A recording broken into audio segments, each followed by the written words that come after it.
हाँ, तो अपन नया टॉपिक संधि। संधि जो शब्द है, ये संधि शब्द किन किन वर्णों किन किन से मिलकर के बना है? तो संधि बना है सम प्लस धा प्लस की। संधि शब्द किन किन से मिलकर बना है? सम प्लस धा प्लस की। अब यहाँ पर जो ये सम है, ये सम क्या है? अगर मान लो एग्जाम में पूछ लिया जाए कि संधि में सम जो आ रहा है वो क्या है? वर्ण। वर्ण है। यह है उपसर्ग। क्या है? उपसर्ग। उपसर्ग किसे कहते हैं? जो शब्द या धातुओं के पहले जुड़ते हैं उन्हें क्या कहते हैं? उपसर्ग। और जैसे ही ये उपसर्ग किसी धातु या शब्द में जुड़ते हैं तो उसका अर्थ बदल जाता है। अर्थ बदल जाता है। फिर उसके बाद में धा है धातु। धा क्या है? धातु। और की है प्रत्यय। तो संधि शब्द सम उपसर्ग, धा धातु और की प्रत्यय से मिलकर के बना है क्या? संधि। संधि किस किस से मिलकर के बना है? सम उपसर्ग, धा धातु और की प्रत्यय से। कौन सा शब्द बना है? संधि। संधि का शाब्दिक अर्थ क्या होता है? संधि का शाब्दिक अर्थ होता है जोड़ना। क्या होता है? जोड़ना। क्या जोड़ेंगे? लाड़ा लाड़ी का हाथ है? मांडा में भी तो जोड़े हाथ। मेरा पाड़े जाते जोड़ेंगे, जोड़ते हैं। तो यहाँ पर वो जोड़ा नहीं है। संधि प्राचीन काल में संधि का प्रयोग किया जाता था समझौता के लिए। आपने पढ़ा होगा इतिहास या राजनीति में संधि का प्रयोग किसके लिए किया जाता था? समझौता के लिए। जैसे दो देशों के बीच में कोई संधि तो कोई समझौता हुआ तो उसे क्या कहते थे? संधि हुई। जैसे मान लो अपने राजस्थान और एमपी की बात कर लें। राजस्थान और एमपी, एमपी मतलब मध्य प्रदेश, इन दोनों के बीच में चंबल नदी के पानी को लेकर के समझौता हुआ। राजस्थान और मध्य प्रदेश के बीच में चंबल नदी को लेकर के समझौता हुआ तो समझौता क्या कहलाएगा? संधि। लेकिन यहाँ पर अपने हिंदी भाषा में भाषा की बात करें तो भाषा में संधि का प्रयोग लिया जाता है जोड़ अर्थ में। कौन सा अर्थ में? जोड़ अर्थ में। और यहाँ पर जोड़ा किसको जाएगा? वर्णों को। किसको जोड़ा जाएगा? वर्णों को। तो संधि का शाब्दिक अर्थ है जोड़ना। और जोड़ेंगे किसको? वर्णों को। वर्णों को मतलब कितने वर्णों को? 52। 52 नहीं रे, 2 वर्ण जुड़ेंगे। कितने वर्ण जुड़ेंगे? या तो एक जुड़ेगा या 2 जुड़ेंगे। तो और एक होता है अपने समास। समास में क्या होता है? बोलो, समास में क्या होता है? उसमें 2 पदों को जोड़ा जाता है। समास में 2 पदों को जोड़ा जाता है, जबकि संधि में 2 वर्णों को जोड़ा जाता है। अब बताओ संधि किसे कहते हैं? उत्पन्न होता है उसे संधि कहते हैं। हाँ देखो, अब और अच्छे से उदाहरण समझेंगे। जैसे मान लो मैंने लिखा है प्रतिधन 1, प्रतिधन 1। अब यहाँ पर संधि में 2 पद होंगे। कितने पद होंगे? 2 पद। प्लस के पहले वाला पद तो कहलाता है प्रथम पद। बोला क्या कहते हैं? प्रथम पद। या इसी को कहा जाता है पूर्व पद। प्लस के पहले वाला जो पद है उसको क्या कहेंगे? प्रथम पद या पूर्व पद। और दूसरे पद को जो प्लस के बाद में है इसको कहा जाता है दूसरा पद। क्या कहते हैं? दूसरा पद। इसी को कहा जाता है उत्तर पद। क्या कहते हैं? उत्तर पद। तो प्लस के पहले वाला प्रथम पद, प्लस के बाद वाला दूसरा पद। अब जो प्लस के पहले वाला पद है उसका तो लिया जाता है कौन सा? अंतिम वर्ण। कौन सा वर्ण लेंगे? अंतिम वर्ण। अंतिम वर्ण जोड़ा जाएगा और दूसरे पद का जो है पहला वर्ण जोड़ा जाता है। पहला वर्ण जोड़ा जाता है। प्रथम पद का कौन सा वर्ण? अंतिम वर्ण। दूसरे पद का कौन सा वर्ण? पहला वर्ण। पहला वर्ण। जो संधि होगी वो संधि किन वर्णों के बीच में होगी? प्रथम पद के अंतिम वर्ण और दूसरे पद के पहले वर्ण, इन दोनों ही वर्णों के बीच में क्या होगी? संधि होगी। और जब आप इन दोनों का कोई पद आ जाए आपके पास और उसका संधि विच्छेद करना हो तो संधि विच्छेद करते समय ध्यान रखें दोनों पद कैसे होने चाहिए? सार्थक होने चाहिए। कैसे होने चाहिए? सार्थक। सार्थक। सार्थक का मतलब यह है कि उस जो दोनों पद हैं वो दोनों पद अपने हिंदी डिक्शनरी में मान्य होने चाहिए। मान्य का मतलब उनका कोई ना कोई अर्थ निकलना चाहिए। अब शब्द तो बहुत सारे हैं, शब्द तो बहुत सारे हैं, लेकिन अपन ने जैसे कक्षा 1 से लेकर 12वीं तक तो पढ़ा ही है। पढ़ा है कि नहीं पढ़ा है? तो कक्षा 1 से लेकर 12वीं तक पढ़ा है तो अपन जानते हैं हिंदी में भी पढ़ा है कुछ शब्द, कुछ अपन ने सामाजिक में पढ़े हैं, कुछ गणित में पढ़े हैं, कुछ विज्ञान में पढ़े हैं, सभी में पढ़े हैं। तो जो ये शब्द पढ़े हैं वही शब्द इसमें मान्य रहेंगे। अब देखो प्रथम अंतिम वर्ण कौन सा है? प्रथम पद का अंतिम वर्ण कौन सा है? प्रथम पद का अंतिम वर्ण कौन सा है? फिर मैंने वर्ण विश्लेषण सिखा वो नहीं सिखा वो एक कर देता है। ती कहाँ से आ गयो? ए कहाँ से आ गयो? अरे अभी प्रति का वर्ण विश्लेषण करेंगे तो क्या होगा? प प्लस र प्लस ए प्लस त प्लस ई, अंत में कौन है? कई कारण है पहले मैंने वर्ण विश्लेषण सिखाया ताकि इन चीजों में आप कंफ्यूजन ना हो। तो प्रथम पद का अंतिम वर्ण क्या है? दूसरे पद का पहला वर्ण अ। दूसरे पद का पहला वर्ण क्या है? अ। अब अपने यण संधि में नियम है यदि ई के बाद में कोई असमान स्वर हो तो ई का हो जाता है य। क्या हो जाता है? य। अब एड़ी वाले का कुछ नहीं होगा, कौन बदलेगा? ई। और ये मिलाएंगे तो ये हो जाएगा प्रत्येक। क्या हो जाएगा? प्रत्येक। अब यहाँ पर देखो संधि कितने वर्णों में हुई? दो वर्णों में। दूसरा उदाहरण समझेंगे। सभी का फेमस है विद्या प्लस आले। विद्या प्लस आले। विद्या में अंतिम वर्ण कौन सा है? आ। क्या है? और दूसरे पद का पहला वर्ण क्या है? आ। जब ये दोनों ही वर्ण मिलेंगे तो क्या बनेगा? आ। तो संधि की परिभाषा क्या हुई? दो वर्णों के परस्पर मेल से उत्पन्न विकार। दो वर्ण मिले हैं और दो वर्ण मिलने के बाद में दोनों के स्थान पर एक वर्ण नया वर्ण बना है, उसे अपन क्या कहेंगे? संधि कहेंगे। तो दो वर्णों के परस्पर मेल से उत्पन्न विकार को संधि कहते हैं। दो वर्णों के रटना नहीं अपन को। ये देखो कितने वर्ण हैं? दो वर्ण मिले क्या बना? नया वर्ण बना।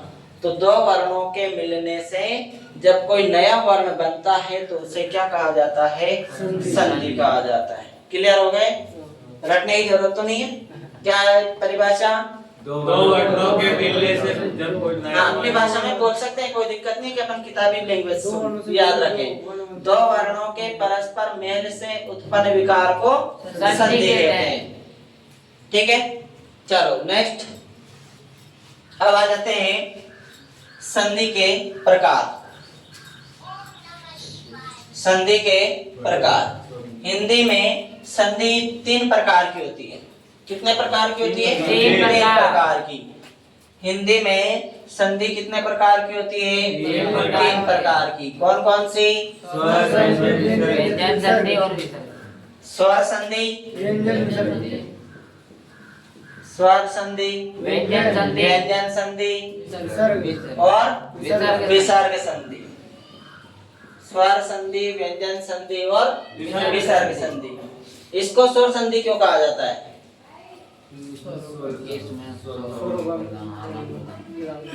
स्वर संधि क्यों कहा जाता है? इस संधि को स्वर क्यों कहते हैं? क्योंकि इस संधि में जो भी वर्ण मिलेंगे वो वर्ण केवल और केवल स्वर मिलेंगे। क्या मिलेंगे? स्वर मिलेंगे। यहाँ पर इसको व्यंजन संधि क्यों कहा जाता है? अपनी वर्णमाला में क्या है? व्यंजन है। तो यहाँ पर व्यंजन संधि में स्वर और व्यंजन मिलेंगे और विसर्ग संधि में विसर्ग और स्वर या व्यंजन मिलेंगे। अभी क्लियर करते हैं पूरा। स्वर संधि, स्वर संधि किसे कहते हैं? स्वर संधि किसे कहते हैं? रटना नहीं है। देखो उदाहरण है आपके सामने, पुस्तक प्लस आले। पुस्तक में अंतिम वर्ण क्या है? एन आर वाला। दूसरे पद का पहला वर्ण क्या है? आ। अब बताओ अनार वाला स्वर है या व्यंजन है? स्वर। क्या है? स्वर। आम वाला स्वर है या व्यंजन है? स्वर। अगला उदाहरण, आदि प्लस अयन, आदि प्लस अयन। प्रथम पद का अंतिम वर्ण ई, दूसरे पद का पहला वर्ण अ। ई स्वर है या व्यंजन? अनार वाला स्वर है या व्यंजन? अगला उदाहरण, संधि प्लस आ, संधि प्लस आ। प्रथम पद का अंतिम वर्ण क्या है? ई। दूसरे पद का पहला वर्ण क्या है? आ। ई स्वर है या व्यंजन? और ये आ स्वर है या व्यंजन? अब अपन ने तीन उदाहरण देखे हैं, तो यहाँ भी स्वर है, यहाँ भी स्वर है, यहाँ भी स्वर है, यहाँ भी स्वर, और यहाँ पर भी स्वर है, यहाँ पर भी स्वर है।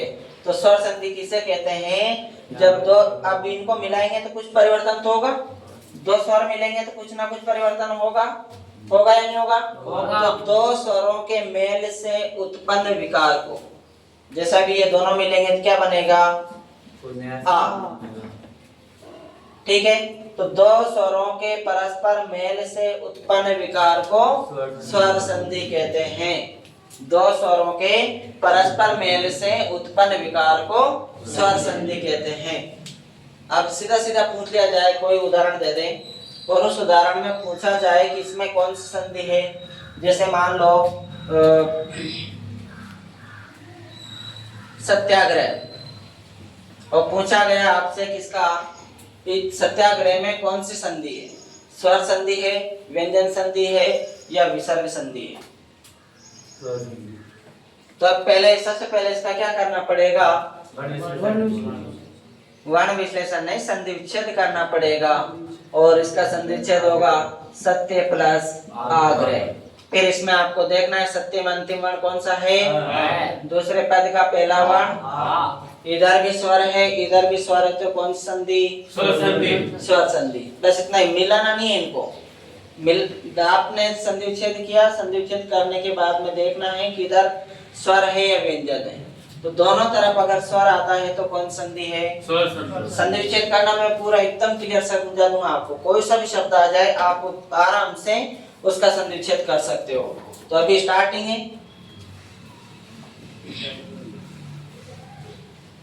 तो स्वर संधि किसे कहते हैं? हाँ, शॉर्ट में क्या लिखेंगे अपन? प्रथम पद का अंतिम वर्ण क्या हो? दूसरे पद का पहला वर्ण क्या हो? तो कौन सी संधि होगी? स्वर संधि। ये अपनी परिभाषा हो गई। पढ़ा है कभी ऐसा? नहीं पढ़ा है ना? नहीं। शुरू में तो अपन ने क्या रटी है, क्या रटा है? दो स्वरों के परस्पर मेल से उत्पन्न विकार को स्वर संधि कहते हैं। अब रटना नहीं है, इधर भी स्वर होगा, इधर भी स्वर होगा, तो कौन संधि? क्योंकि वहां आपको लिखना नहीं है एग्जाम में कि स्वर संधि की परिभाषा लिखिए, ऐसा नहीं लिखा जाएगा। वहां कैसा आएगा किशन? किशन आएगा दो स्वरों के मेल से उत्पन्न विकार को कहते हैं। दो स्वरों के मेल से उत्पन्न विकार को कहते हैं। ऑप्शन रहेगा आपका स्वर संधि, बी ऑप्शन व्यंजन संधि, सी ऑप्शन विसर्ग संधि, और डी ऑप्शन कोई नहीं, या फिर समास।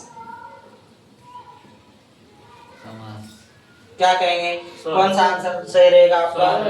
स्वर संधि। क्या सही रहेगा? स्वर संधि। तो दो स्वरों के मेल से उत्पन्न विकार को स्वर संधि कहते हैं। शॉर्ट में याद रखना है, क्या याद रखोगे? स्वर के बाद स्वर हो, स्वर के बाद स्वर हो। के बाद का मतलब प्रथम पद का अंतिम वर्ण स्वर हो, दूसरे पद का पहला वर्ण स्वर हो तो कौन संधि होगी? स्वर संधि। स्वर संधि होगी। ठीक है, नेक्स्ट अपने व्यंजन संधि। कौन सी संधि? व्यंजन संधि। व्यंजन संधि। अब व्यंजन संधि किसे कहते हैं? तो देखो, आच प्लस अंत, आच प्लस अंत। अगला है आ प्लस छादन, आ प्लस छादन। और अगला उदाहरण है उत प्लस थान, उत प्लस थान, उत्तान, सॉरी त नहीं द, उद प्लस थान। अब पहले उदाहरण में बताओ, प्रथम पद का अंतिम वर्ण कौन सा है? प्रथम पद का अंतिम वर्ण कौन सा है? व्यंजन, वर्ण का नाम बताओ, क्या है? च। दूसरे पद का पहला वर्ण क्या है? अ। इसमें बताओ, प्रथम पद में कौन सा वर्ण है? आ। और दूसरे पद का पहला वर्ण क्या है? छ। इसमें बताओ, प्रथम पद का अंतिम वर्ण द और दूसरे पद का पहला वर्ण थ। अब पहला उदाहरण में बताओ, चे स्वर है या व्यंजन? व्यंजन। क्या है? व्यंजन। व्यंजन। और दूसरे पद का पहला वर्ण स्वर या व्यंजन? स्वर। दूसरा उदाहरण में प्रथम पद कौन सा है? स्वर। दूसरे पद का पहला वर्ण व्यंजन। क्षेत्र वाला क्या है? व्यंजन। इसके बाद में इधर देखो, प्रथम पद का अंतिम वर्ण क्या है? व्यंजन। व्यंजन। और दूसरे पद का पहला वर्ण क्या है? व्यंजन। व्यंजन। ये अपनी बन गई व्यंजन संधि की परिभाषा। उदाहरण से समझ रहे, मैं कोई रटवा नहीं रहा हूं। तो व्यंजन संधि किसे कहेंगे? जहां व्यंजन का मेल स्वर से हो, या स्वर का मेल व्यंजन से हो, या व्यंजन का मेल व्यंजन से हो, तो वहां कौन सी संधि रहेगी? व्यंजन संधि रहेगा। याद क्या है? व्यंजन के बाद स्वर हो, या फिर स्वर के बाद व्यंजन हो, या फिर व्यंजन के बाद व्यंजन हो, तो कौन सी संधि होगी? व्यंजन संधि। ये हो गए अपने व्यंजन संधि की परिभाषा।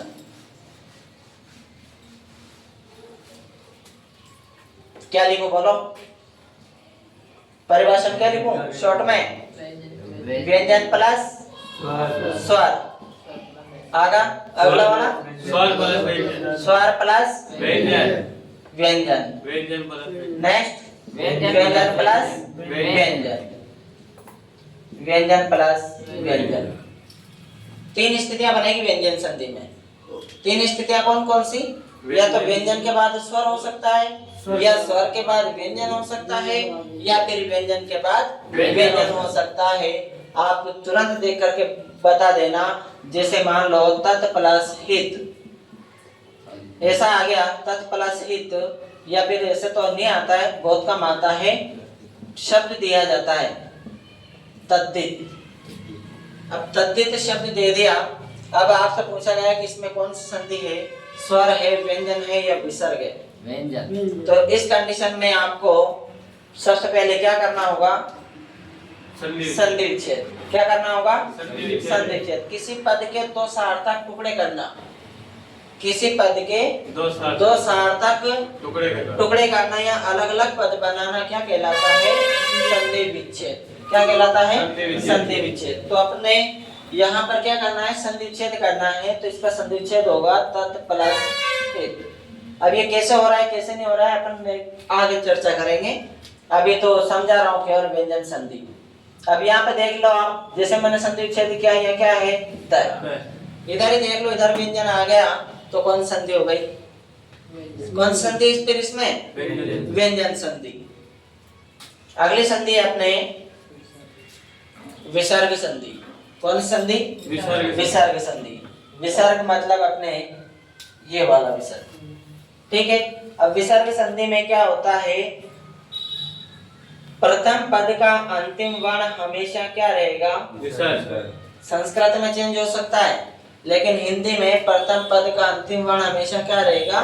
विसर्ग रहेगा।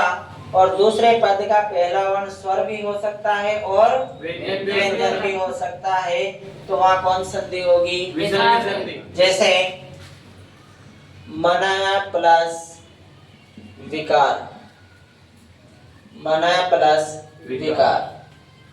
अगला है यश धन दा, और नेक्स्ट है कर्मस्य, कर्मस्य, क्रमशः नहीं आएगा। अब देखो इन दोनों में देख लो आप, प्रथम पद का अंतिम वर्ण क्या है? विसर्ग। हाँ, यहाँ अनार वाला नहीं देखना है, प्रथम पद का अंतिम वर्ण क्या है? विसर्ग। और दूसरे पद का पहला वर्ण वर्ण क्या है? वर्ण।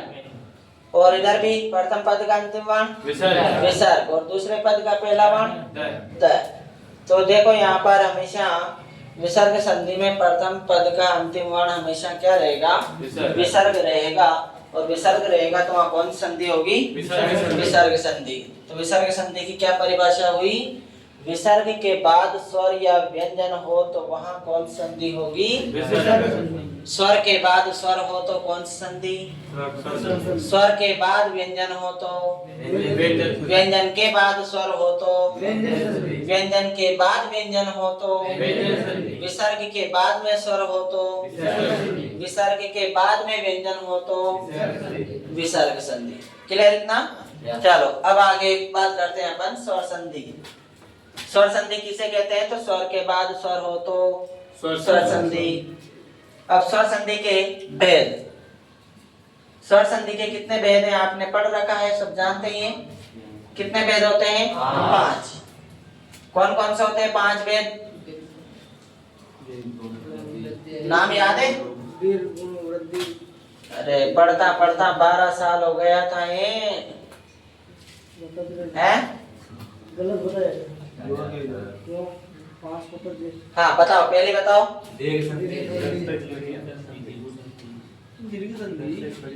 नीचे जगह नहीं बचेगी इतनी, जो क्रम से बताओगे। इसमें देखो क्रम से कोई नहीं याद रखना है। दीर्घ संधि, गुण संधि, वृद्धि संधि, यण संधि, आयादी संधि। क्रम जरूरी नहीं है कि इनको क्रम से याद रखो। दीर्घ संधि, गुण संधि, वृद्धि संधि, यण संधि और आयादी संधि। लेकिन मैंने इस प्रकार लिखने का कुछ कारण है। दीर्घ, गुण, वृद्धि, यण, आयादी, ये क्रम लिखने का कुछ कारण है ताकि आप क्या है इनको आसानी से समझ सको। दीर्घ संधि किसे कहते हैं? बड़ी नहीं, जहां 2 समान स्वर मिलेंगे, जहां पर 2 समान स्वर मिलेंगे वहां कौन सी संधि होगी? दीर्घ संधि। पहले एक बार ऐसा डायग्राम बनाओ, आड़े पेज पे बनाना है ऐसा कैसे पूरा, फिर अपन इनके बारे में और डिटेल से चर्चा करेंगे।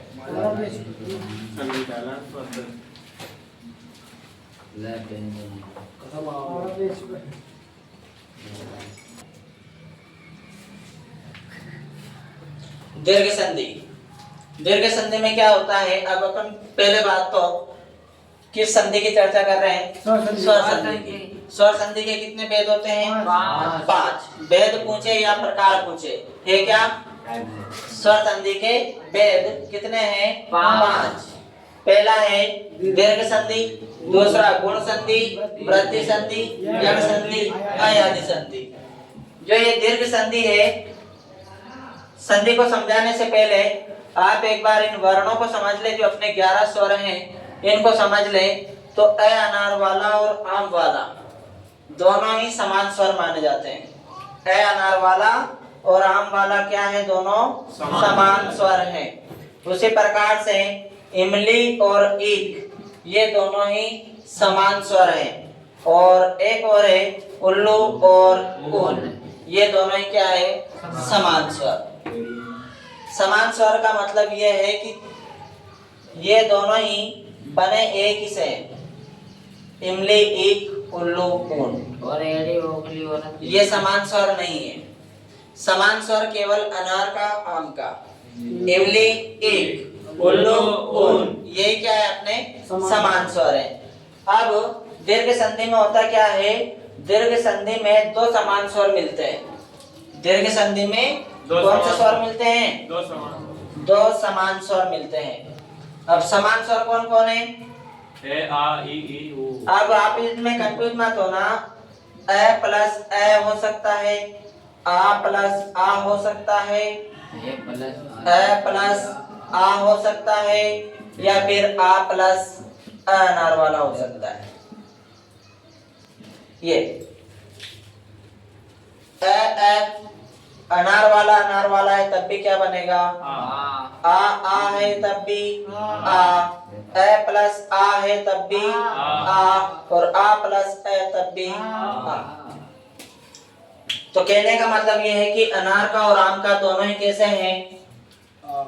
समान समान स्वर। क्या है? समान। समान स्वर। ये आगे आए चाहे पीछे आए कोई मतलब नहीं है। अनार वाला आगे आ जाए चाहे पीछे पीछे आ आ जाए। जाए, आम वाला आगे आ जाए चाहे पीछे आ पीछे आ जाए। जाए, दोनों है समान स्वर, कोई फर्क नहीं पड़ेगा। बनेगा क्या? आ हर कंडीशन में आ।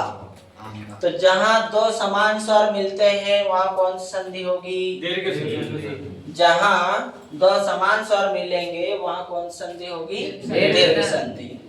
तो समान स्वर कौन कौन है? शॉर्ट में लिख दूं, ए या आ प्लस ए या आ बराबर क्या होगा? आ इन दोनों ही वर्णों के स्थान पर होगा आ। आ फिर और कौन है? ई या ई प्लस ई या ई, तो दोनों ही वर्णों के स्थान पर या दोनों ही स्वरों के स्थान पर होगा एक का। बड़ी ई।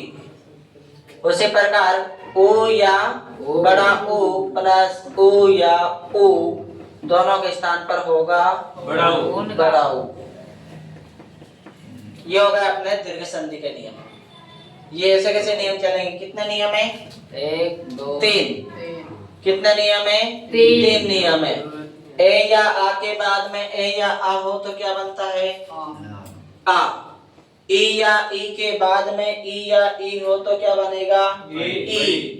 ऊ या ऊ के बाद में ऊ या ऊ हो तो क्या बनेगा? बड़ा ऊ। ऊ। तो अभी मैंने स्वर ऊपर लिख रखे हैं, तो यहाँ पर अपने कितने स्वर क्लियर हुए?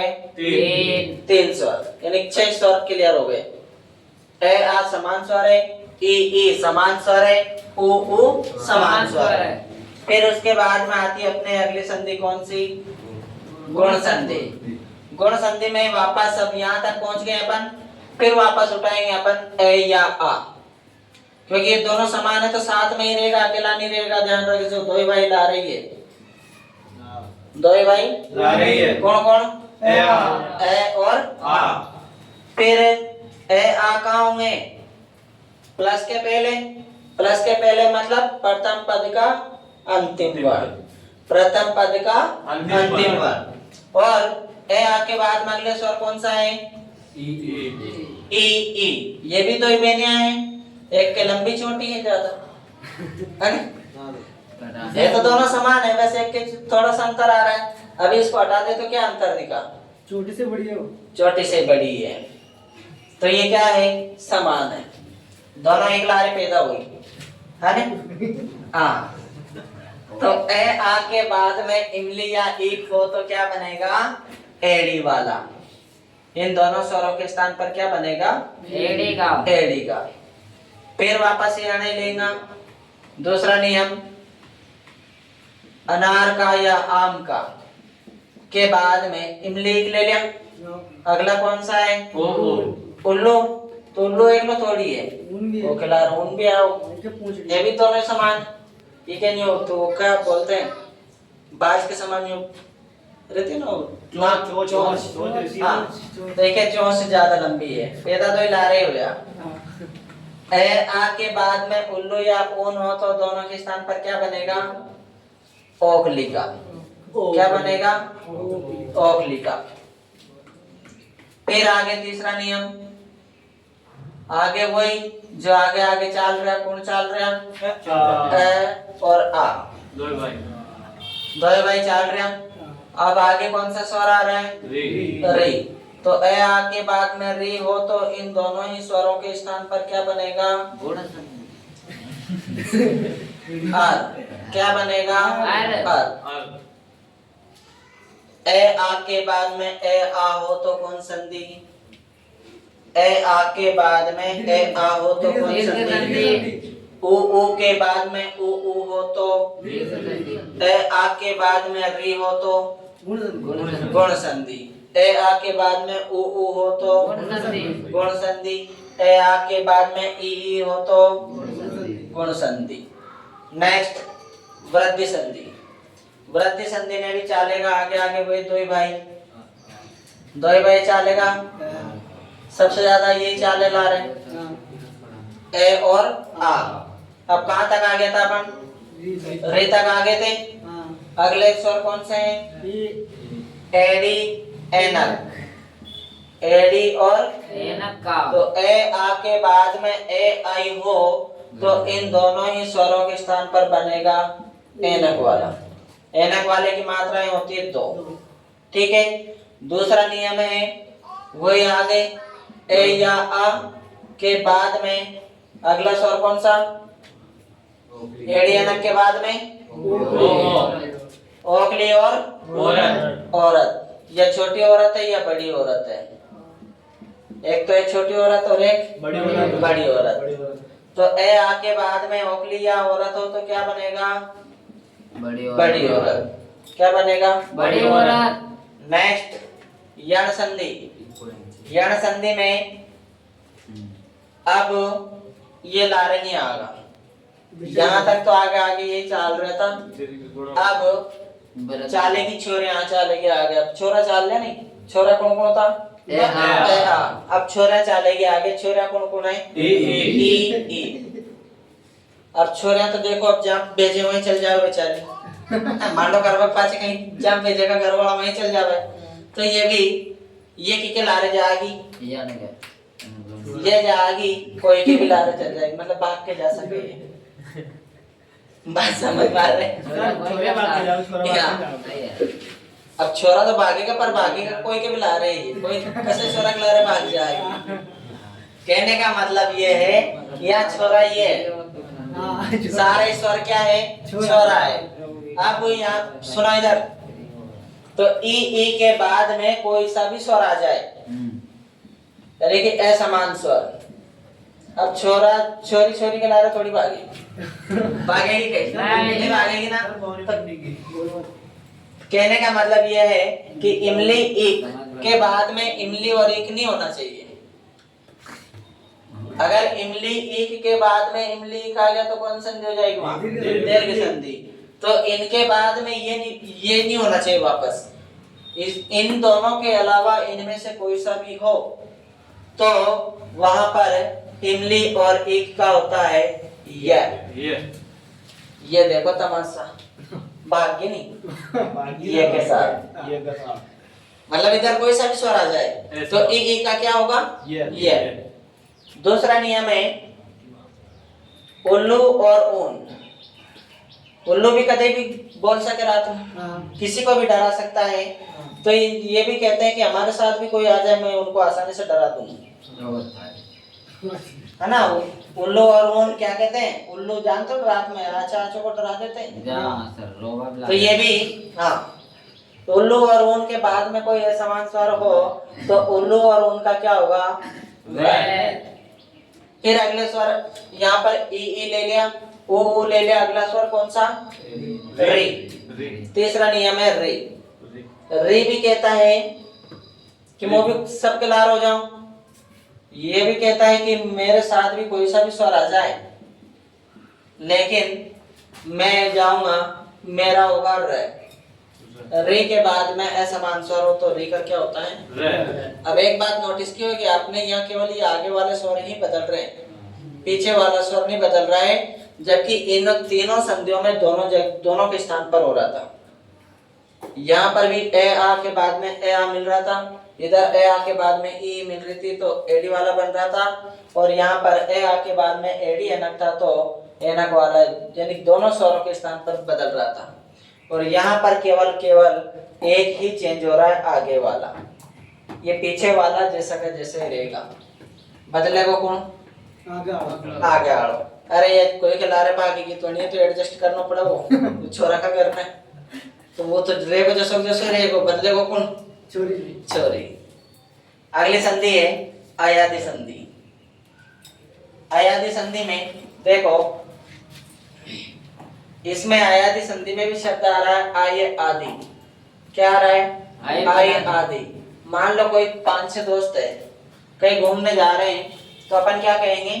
राम मोहन श्याम आदि जा रहे हैं। राम मोहन श्याम आदि घूमने जा रहे हैं, तो क्या राम मोहन श्याम ही जा रहे हैं और भी जा रहे हैं? और भी जा रहे हैं ना। तो उसी प्रकार से यहाँ अयादी संधि में केवल आई नहीं, आई के साथ और भी है। और भी क्या है? आय आय, अब आओ। अयादी संधि में क्या बनेंगे? आय आय अब आओ। अब आई कब बनता है? तो इधर स्वरों में भी ध्यान दे, तो कहां तक हो गए अपने यहाँ? यण संधि में रे तक पहुंच गए। अगला स्वर क्या है? एडी वाला। तो अगला स्वर है एडी वाला। ये एडी वाला भी सबके होती है, एडी होती है या नहीं होती है? हाँ, तो एडी वाला भी कहता है कि मारे लाल भी कोई हो जाए, तो मारे तो आई होगा, एडी में कहीं होगा। अरे बाटा की काटो लाग जाओ, एडी में तो कहीं होगी। आई, आई नहीं, आई क्या होगी? आई। तो एडी वाले के बाद में कोई असमान स्वर हो, एडी वाले के बाद में कोई असमान स्वर हो, तो एडी वाले का क्या होगा? सीधा याद रखना, एडी में कहीं होती है, एडी में लाग जावे तो कहीं होवे, आई होगी महाराज, जैसे बोलते हैं ना।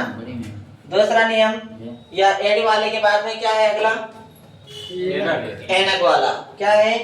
एनक वाला। और एनक वाला क्या कहता है कि जो मेरे साथ भी कोई आएगा, कोई आएगा मतलब असमान स्वर। एडी वाले के बाद, सॉरी, एनक वाले के बाद में असमान स्वर हो। एनक का मतलब जानते हो क्या होता है? चश्मा। चश्मा सब कोई नहीं लगा सकता। अगर किसी के नंबर की चश्मा लगी हुई हो और वो लगा लेता है, तो क्या कहता है कि हमारे तो आंखों में आई हो गई। आई होगी, आई हो गई। एनक चश्मा लगाई तो क्या हुआ? आई। एडी में क्या हुआ? आई। याद करने के लिए बता रहा हूँ, और ऐसा कोई नहीं है ना। एडी में क्या होती है? आई। और एनक लगा, हाँ, इधर देखो, इधर देखो, एनक वाले तक आ गए। एनक वाले के बाद में अगला कौन सा है? ओगली वाला। क्या है? ओगली वाला। ओगली वाला ये कहता है कि मेरे साथ भी कोई हो, समान स्वर हो, तो ओगली वाले का क्या होगा? आओ। ये भी कहती है आओ, मैं सब काम कर लूंगा। और ओगली वाले के बाद में अगला स्वर कौन सा आता है? औरत। औरत भी कहती है कि मार लारे भी कसोई स्वर आ जाए, मान जाऊंगा। आओ। औरत वाले का क्या होगा? आओ। लिखो।